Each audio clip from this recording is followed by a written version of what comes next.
We love to tell stories, and we tend to base our identities on the stories that we told. So how we remember, narrate, and pass on one version of history can form our basis of our identity and belief, and those in turn affect our behavior in the social world. And the clashes between different types of stories, different identities, beliefs, and behaviors could lead to the prejudice, hatred, conflicts, and sometimes wars between nations. So that is why to understand the different perceptions of history really matters. My name is Jay Pathajit Tangsinmankong. I'm right now an assistant professor at the Institute for Advanced Studies on Asia. I'm from Chiang Mai, Thailand. So I used to major in Chinese language back in my college. And after graduation, I worked at Thai embassy in China as a secretary to ambassador for 2 years.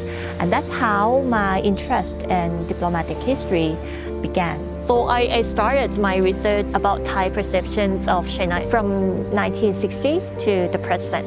That is the period when the perception changed from hostility to become more positive in the year 2000s. And then after I dig deep into this topic, then I realized that we need to know the historical context to understand what is happening in the present. The most surprising thing is the realization that each country has their own version of history.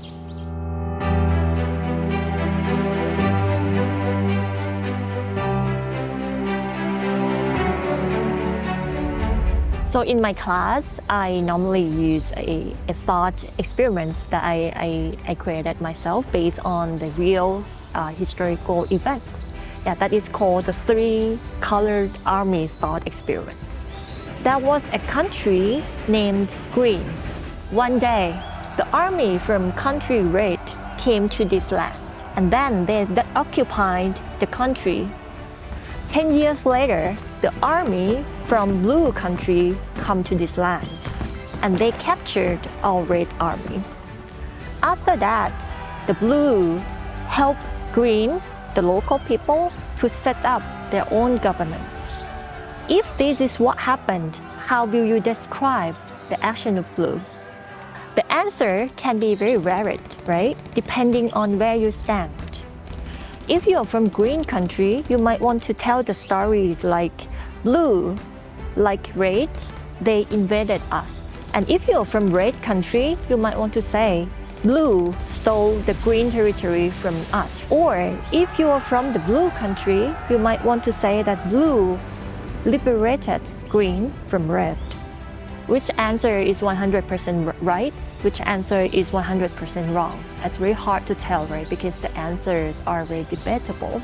For example, we can look at intentions, we can look at results, the process, what is happening in the ground.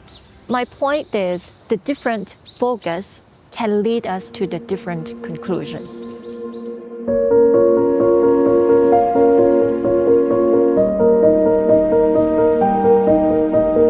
I personally believe that the clashes occur when people take a version of historical perception as the only correct history. Right now, I'm running 2 courses. The first one is Southeast Asia in Global Context for undergrad level, and Historical Perceptions in Asia for the grad level. So to let my students realize that there are many perceptions of history, I normally present them with how different stakeholders present their own version of history, how the European people told the stories about the colonialism.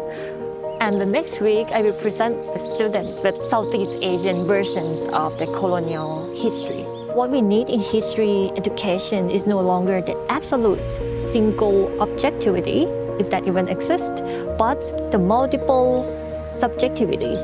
Learning about multiple perceptions of historical events enable us to understand the complexity of history, also the complexity of human being. And after we know where the other story came from and how they were constructed, the rationale, we might be able to empathize and to embrace the feeling of different stakeholders. Of course, the conciseness of empirical evidence must be respected, but each side has the right to interpret the evidence into their own version of history.